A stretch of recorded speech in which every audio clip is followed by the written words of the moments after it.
तो आपके बारे में ये कहा जाएगा, you are the ex student of art. ये vocabulary का lesson, word number 1, exception. Exception शब्द का अर्थ है अपवाद। अपवाद क्या होता है, समझ आया? एक आवाज बोली, समझ आया? अपवाद उसे कहते हैं जो आम लीक से हटकर, जैसे फॉर एग्जाम्पल भारत देश के अंदर अधिकतर लोग चाय पीते हैं। पीते हैं? yes, sir. आवाज नहीं आ रही, पीते हैं? yes, sir. एक व्यक्ति आपको ऐसा मिले जो ये कहे कि मैंने जीवन के अंदर जन्म से लेकर आज तक जितने भी बरस का वो है, 40 का, 50 का, 70 का, मैंने चाय का टेस्ट ही नहीं लिया। आपको अजीब लगेगा ना? yes, sir. कि भारत देश में रहता है, उसने चाय कभी नहीं पी, चाय का स्वाद ही नहीं लिया, तो हम उसे क्या बोलेंगे? He is an exception. क्या बोलेंगे? He is an exception.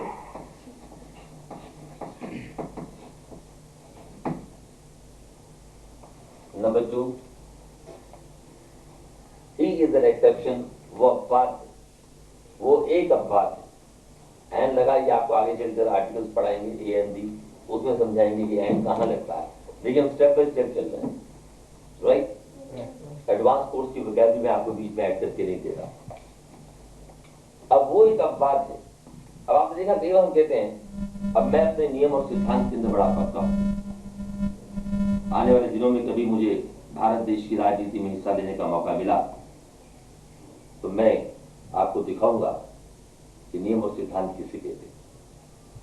लगना चाहिए कि कोई ईमानदार व्यक्ति हमारे देश के आसन पर बैठा है, और कभी भी मैं भारत का प्रधानमंत्री बना तो मैं नियम के अनुसार काम करूंगा। लेकिन बीच में एक लेडी ऐसी आ गई, हम सबको नौकरियां देते जा रहे हैं नियम के अनुसार, मार्क्स के हिसाब से, मेरिट के हिसाब से, तो एक स्त्री ऐसी बीच में आती है जो कहती है, सर मेरे 3 बच्चे हैं, मैं एक विधवा हूं, लेकिन मेरी एजुकेशनल क्वालिफिकेशन बिल्कुल ठीक है, जिस हिसाब से आप चुन रहे हैं टीचर्स को, तो मुझे नौकरी दे दी जाए। और मैं उसको नौकरी दे दूं, उसके केस को कंसिडर करके कि वो विधवा है, उसके बच्चे हैं और मैरिज के हिसाब से वो ठीक चल रही है, तो उसे हम क्या बोलेंगे? आप सब लोगों से सवाल करेंगे, सर आप तो कहते थे नियम के हिसाब से हम लोग नौकरी देते हैं, आपने तो इसे बिना नंबर के दे दी नौकरी, इसे प्रेफरेंस क्यों दिया, इसे प्राथमिकता क्यों दिया आपने? तो मैं क्या बोलूंगा? This is an exceptional case.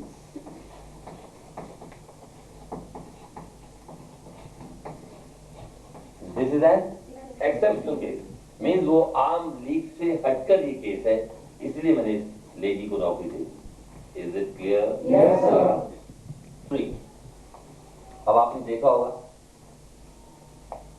आमतौर पर परमात्मा ने सभी को सुंदरता प्रदान की है, लेकिन कोई लड़की ऐसी होती है जो जरूरत से ज्यादा ब्यूटीफुल है, एक्स्ट्राऑर्डिनरी है, ऑर्डिनरी नहीं है वो, तो बहुत ज्यादा सुंदर लड़की है। तो आप कहते हो यार, अपनी भाषा में क्या बोलते हो, चालू भाषा में, यार वो तो इतनी सुंदर है, इतनी गोरी है, हाथ लगाओ तो मैरी हो जाए, बोलते नहीं बोलते हो? बोलते हो या नहीं बोलते हो? yes, sir. तो मैरी हो जाए का मतलब क्या है? इसका मतलब ये नहीं कि वो हाथ लगाया और आपके हाथ में से मिट्टी क्यों मैरी हो गई, राइट? तो मतलब क्या है? जो अति सुंदर है, she is an exceptional beauty, she is an exceptional beauty, या she is exceptionally beautiful,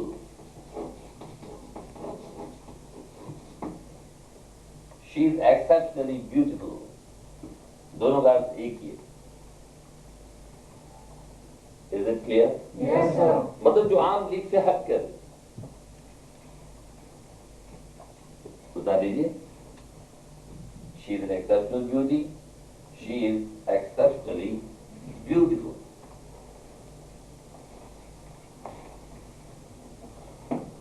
Number 5, अब मैं आपको एक शब्द दे रहा हूं। अब मान लीजिए आप बीमार हो गए तो डॉक्टर आपको कहता है भाई आप पेशाब टेस्ट कराइए, अपना ब्लड टेस्ट कराइए। आपने पेशाब टेस्ट कराया, ब्लड टेस्ट कराया, कुछ पता नहीं चला बीमारी का।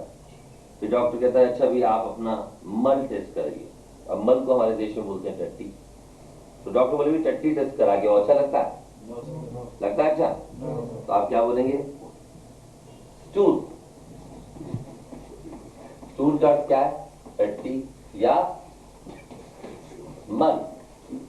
हाँ, हंसी आती है। Is it clear? चलिए, लिखा आपने? आप एक ग्रुप के अंदर बैठे हैं और ग्रुप में आप बैठे हैं और आपको प्रेशर फील हो गया और आपके जोर की महसूस हुआ तो आप उसके जाने लगे। वहां सब लोग भोजन कर रहे हैं तो आपके दोस्त से पूछा रहे यार कहाँ जा रहा है? बड़ी जोर की टट्टी आ रही है। अगर आपने ये बोला कि अब उधर खाना चल रहा है, आप जोर की सबके बीच में कह रहे हैं मुझे टट्टी आ रही है, तो अच्छा नहीं लगता ना? हम नहीं कर रहा हूं। तो आप क्या बोलेंगे? I am feeling motion. I am feeling motion मतलब मुझे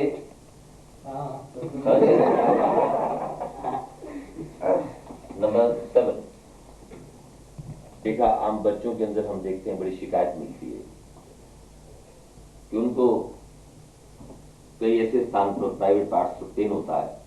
बच्चों को अक्सर शिकायत हो जाती है, डॉक्टर्स उनका इलाज करते हैं और कई बार वो बीमारी बड़ों को भी हो जाती है और आपको बीमारी होगी और जहां से आपका मल विसर्जन होता है उस स्थान पर आपको दर्द होना शुरू हो गया और आपने डॉक्टर जाके बोला डॉक्टर साहब देखना जरा मुझे टट्टी वाली जगह दर्द हो रहा है।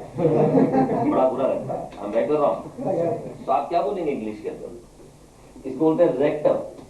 क्या बोलते हैं? ये शब्द आपको सिर्फ इसलिए आने चाहिए कि आप कहीं बोलते हुए हिंदी में भद्दे ना लगे, क्योंकि अपनी भाषा है और बड़े लोगों को देखा मैंने, डॉक्टर के यहाँ में बैठा होता है, एक आ गया डॉक्टर साहब मुझे बड़ी जोर की टट्टी वाली जगह दर्द हो रही है, तो सारे हंस पड़े एकदम। तो आप क्या बोलेंगे डॉक्टर को? डॉक्टर साहब मुझे रेक्टम वाली जगह दर्द हो रही है या मुझे रेक्टम में पेन हो रहा है। तो इसे मैंने हिंदी में क्या शब्द दिया? मल विसर्जन स्थान, जहां से जैसे गंगा पवित्र विसर्जित होती है इसी प्रकार ये मल विसर्जित होता है। राइट? प्रभु का प्रसाद जो हम खाते हैं, जो भी हम खाते हैं सब इसी में परिवर्तित हो जाता है। देखा आपने? जय श्री शंकर। नाउ रेक्टम लिखा आपने? और देखिए परमात्मा की जो सृष्टि है, परमात्मा ने उस रचनाकार ने जब सृष्टि की रचना की, कितना बढ़िया उसने बनाया संसार, ये मानव कि मल विसर्जन स्थान बनाया, मल निकलता है और मल अगर ना निकले तो भी व्यक्ति बेचैन हो जाता है। राइट और रॉन्ग? तो जो ना निकले उसके लिए शब्द आता है कॉन्स्टिपेशन। कॉन्स्टिपेशन कहते हैं कब्ज को, कि आपको कब्ज हो गई भाई।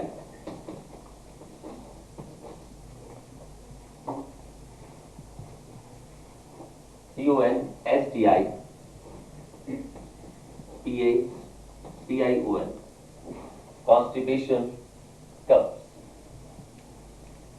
कॉन्स्टिपेशन CONSTIPATION कॉन्स्टिपेशन कब्ज। मल विसर्जन स्थान आ गया, मल का निकलना बंद हुआ तो कब्ज हो गया। और कई बार धड़ाधड़ बड़ी तेजी से गंगा बह रही, तो उसके लिए वर्ड क्या आता है? डाइसेंट्री। इसका अर्थ है DYSENTERY। इसका अर्थ क्या है? पेचिस, जब आपको लूज मोशन हो जाती है। स बोलेंगे, श बोलेंगे? सर पेचिस, पेचिस, पेचिस हो गई है या पेचिश हो गई है? श होता सर, पेचिश लगी हुई। Is it clear?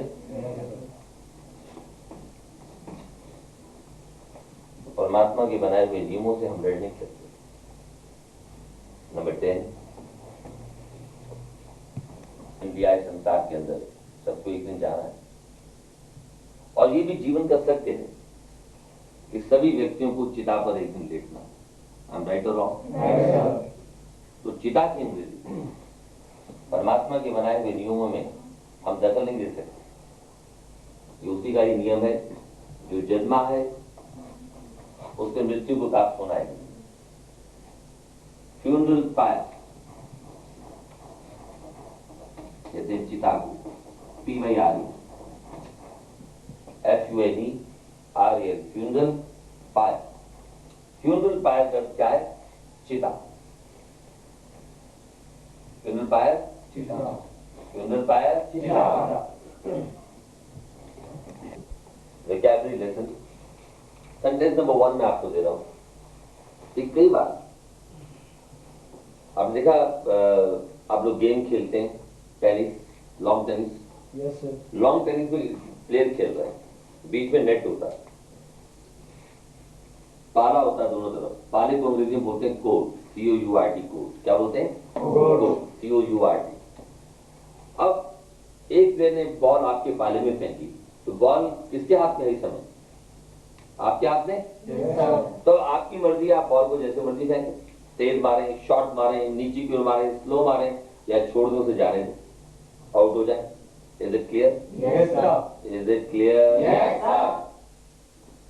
तो इससे एक सेंटेंस बना, the ball is in your court. देखिए,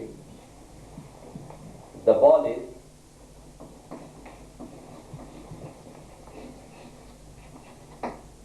इन योर कोर्ट।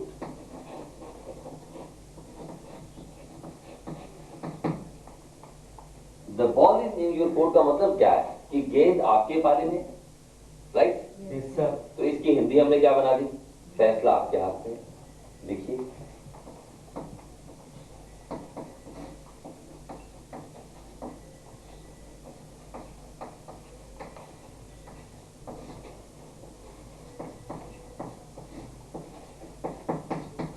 फैसला आपके हाथ में, right?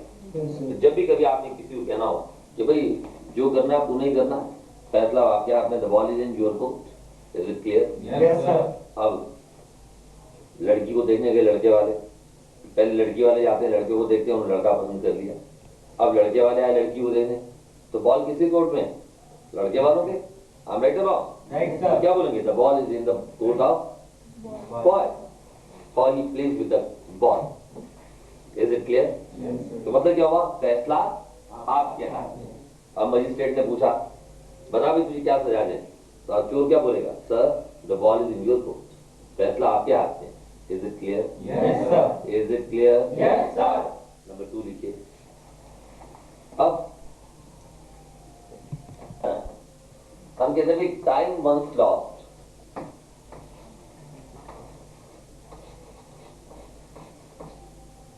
cannot be recalled, can be plus verb की थर्ड फॉर्म। ये लेसन मैंने आपको पढ़ाया है, नहीं पढ़ाया तो अगर आप आगे चल के पढ़ेंगे। Time once lost cannot be recalled. जो समय चला गया उसे हम दोबारा वापस नहीं बुला सकते। तो हिंदी क्या बना दी हमने? गया वक्त हाथ नहीं आता।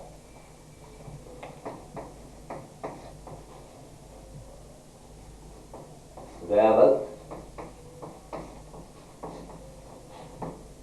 हाथ नहीं आता।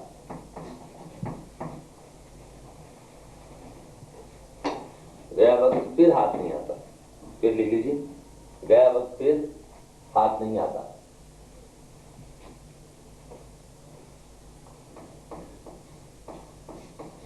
गया वक्त फिर हाथ नहीं आता।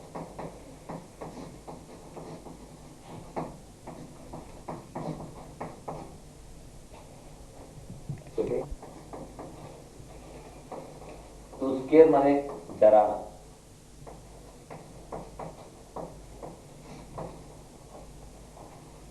स्केयर, स्केयर,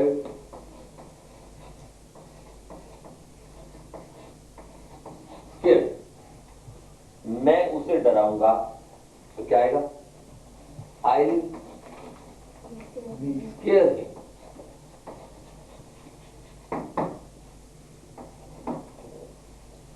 आई स्केयर हिम। क्या बोलते हैं? दाम बनाए काम।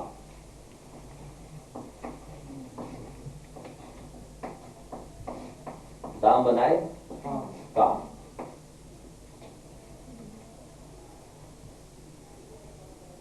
या तेरा बोलते भाई बिन पैसे की गति नहीं।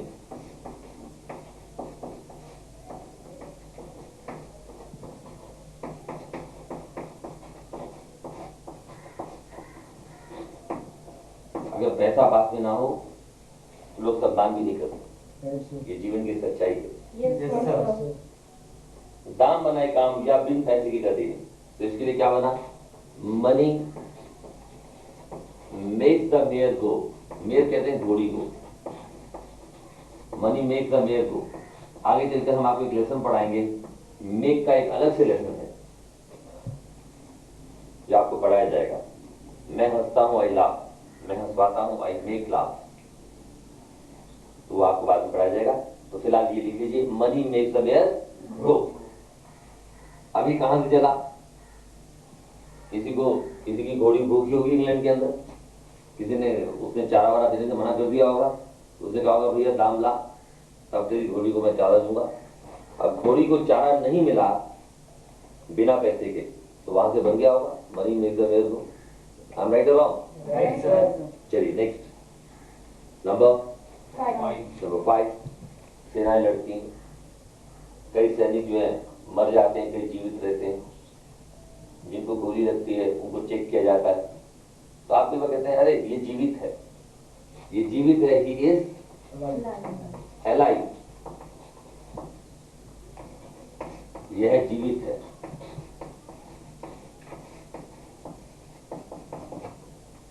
नंबर 6, ये मरा हुआ, he is dead.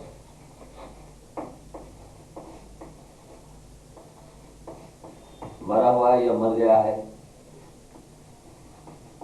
He is dead। और व्यक्ति जीवित ना हो तो ये भी बोल सकते हैं he is no more। He is no more। वह मरा हुआ है या वह या यह जीवित नहीं है।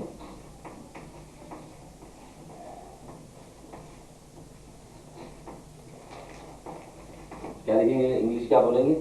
He is no more, right? He is no more। तुम जाओ कहीं और, है? चलिए स्केलेटन। स्केलेटन किसे कहते हैं? हड्डियों का ढांचा।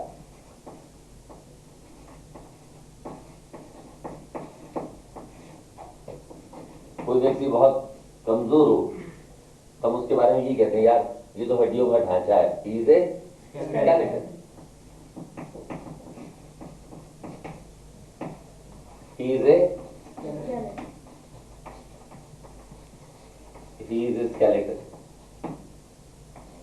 नंबर 9, चरम सीमा। तो चरम सीमा को हम अंग्रेजी में बोलते हैं क्लाइमेक्स।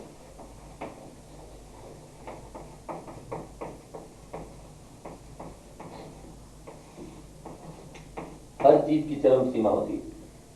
प्रसन्नता की भी चरम सीमा है, दुख की भी चरम सीमा है। दुख की चरम सीमा क्या है? कहते हैं अगर पिता के सामने पुत्र की मृत्यु हो जाए तो ये उसके दुख की चरम सीमा है। Is it clear? Yes, sir। Career की चरम सीमा होती है। सबसे बड़ा पद इस देश में कौन सा है? राष्ट्रपति का। तो प्रेसिडेंट ऑफ इंडिया बनने के बाद कोई व्यक्ति क्या नौकरी करेगा? आई एम राइट और रॉन्ग? तो क्लाइमेक्स, आप अपने करियर के क्लाइमेक्स पर हैं। यौवन की भी चरम सीमा होती है। 13 से यंग एज स्टार्ट होती है, 19 तक टीन एज चलती है, ज्यादा से ज्यादा 24-25 तक। उसके बाद व्यक्ति ढलना शुरू हो जाता है। Is it clear? तो आप अपने यौवन की चरम सीमा पर हैं। चरम सीमा मीन्स क्लाइमेक्स। नंबर 10, गर्दन भी। गर्दन को हम क्या बोलते हैं? बोलिए। नेक। नेक बोलते हैं, सबको पता है। नेक माने गर्दन, और गर्दन के अंदर जो डालते हैं उसे हम क्या बोलते हैं? हो गया गर्दन। अब गले का हाथ, इसको गला भी बोलते हैं। और नेकलेस जो गले में डालते हैं, क्या हुआ? गले का हाथ।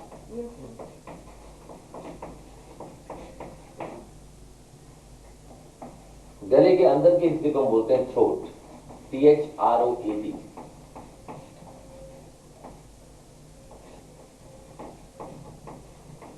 समझ गया अंदर का भाग? डॉक्टर साहब, मेरे गले में बड़ा दर्द हो रहा है, गला देखिए। अब खड़े हो, आपका गला देखना मुझे। मैं डॉक्टर हूं, तो मैं कैसे देखूंगा? डॉक्टर मेरा गला देखिए, क्या करोगी आप? बताओ क्या करोगी? जल्दी बोलो, गला कैसे दिखाओगे? जल्दी, डोंट वेस्ट टाइम, जल्दी बताइए, क्या दिखाएगी? हाँ, और डॉक्टर जो अच्छा गला दिखाओ जरा, अच्छा लगेगा? तो डॉक्टर जब आप बोलते हो डॉक्टर साहब गला देखिए, इसका मतलब क्या आप बीमार है, आपके गले का अंदर का हिस्सा देखा जाएगा। Is it clear?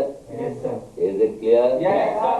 अंदर के हिस्से को क्या बोलेंगे? जब आपने मुंह खोला, मुंह खोलो, मैं मुंह जब चेक करूंगा आपका, तो अंदर गला देख रहा हूं, तो मुंह खोलने का मतलब क्या है कि मैं आपके गले का अंदर का हिस्सा देख रहा हूं, because I am doctor. Is it clear? Number 13, throat. गला क्या है? नेक। गले में जो डाला वो क्या है? नेकलेस। अब गले का पिछला हिस्सा आ रहा है। Is it clear? आप रहने दो, आप कोई और आ जाए। अब गले का पिछला हिस्सा क्या है? गले का पिछला हिस्सा क्या है? अब ये देखिए, ये गले का पिछला हिस्सा, राइट? अब बहुत से लोगों का गले का पिछला हिस्सा बड़ा मैला होता है, right? Don't mind, I am joking, है? ओके। सो गले के पिछले हिस्से को हम बोलते हैं नेव।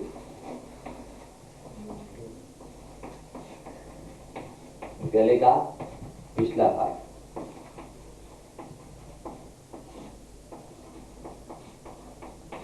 राइट? इसे कहते हैं नेव, NAV, नेव। कहीं भी नेव बड़ी सुंदर होती है, राइट? ये पुनीत जो है, एक बार मैं कहने लगा सर, मैं जब भास्कर स्कूल के गेट पे खड़ा होता हूँ तो एक वो जाती है लंबे बाल वाली, उनकी नेव बड़ी सुंदर है। मैंने उनसे बात करा दी शादी की, मेरा चलो भी करा देते हैं, इसमें कोई बुराई नहीं, बस रिश्ता है, बंधन है शादी का। तो मैंने कहा चलो चेक करना कितना बजे आती हैं? कहने से इतने बजे आती है। मैंने कहा ठीक है, तो हम हमारे मोहल्ले की हम बात कर लेंगे। तो जब वो आई, मैंने देखा, तो कहेंगे सर ये जा रही, तो वो जीन्स पहन के आती थी, शानदार सी टॉप होती थी, बड़ी सुंदर थी। तो मैं उनके पीछे दौड़ा, मैंने अपनी आप ही साथ आओ, बड़ी सब मीटर लगता है। मगर डरने की जरूरत नहीं, तुम तो एक पवित्र ऑफर करने जा रही हो उनको, और उनके माँ बाप से हम बात करेंगे। तो जैसे मैंने उनको हल्की से आवाज दी, तो उन्होंने पीछे मुड़ के देखा, तो पता लगा सरदार जी रोज नहा के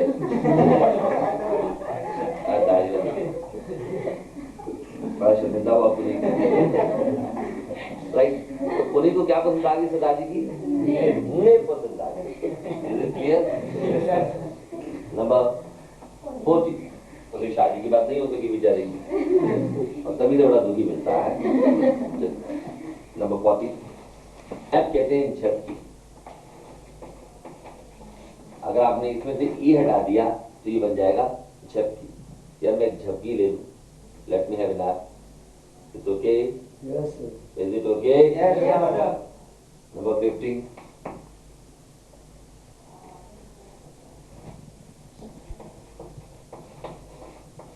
अभद्रता।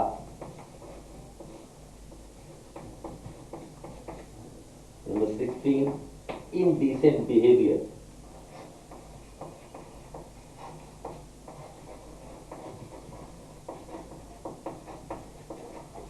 अभद्र व्यवहार।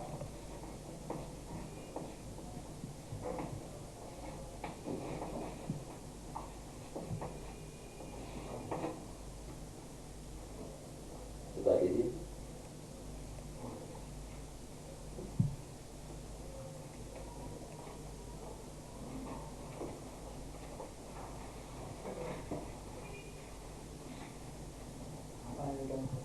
सब बता दिए? Yes, sir. कई बार हम कहते हैं यार जैसे कैसे मैं पहुंच गया वहां पर, तो पूछ मत, वहां तुम्हारे घर पहुंचने मुझे बड़ी तकलीफ हुई। कहते हो या नहीं कहते? Yes, sir. somehow or the other, somehow or the other माने कैसे भी, या खाली somehow भी बोल सकते हैं आप, या somehow I managed to reach your house, right, या जैसे कैसे भी, दोनों का अर्थ एक ही है। जैसे कैसे, जैसे कैसे मैं पहुंचा तुम्हारे घर, रास्ते में कोई व्हीकल नहीं थी, कोई कन्वेंस नहीं थी। somehow या somehow or the other एक ही बात है। anyhow भी एक ही बात है ना। anyhow का अर्थ अलग है, anyhow का अर्थ अलग है। अरे ये बता दीजिए,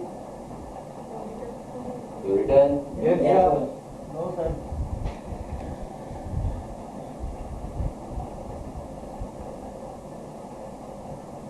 anyhow का मीनिंग मैंने क्या बताया था आपको, बताइए?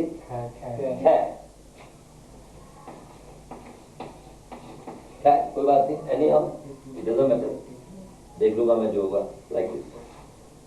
कुछ हो जाए, मैं ये काम करके रहूंगा, चाहे कुछ हो जाए। एक बार इस देश के अंदर हम कुछ करके दिखाएंगे, देश के लिए कुछ करेंगे।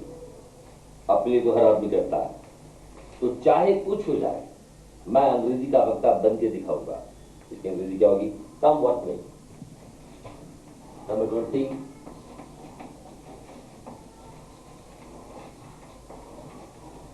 कम what may,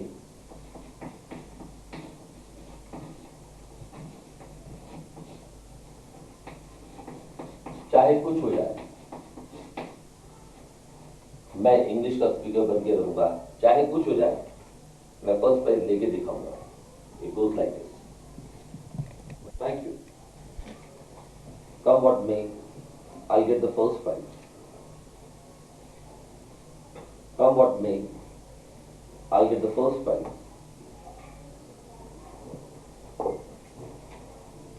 come what may, I get the first prize. दूसरा ले लीजिए, कम व्हाट मे,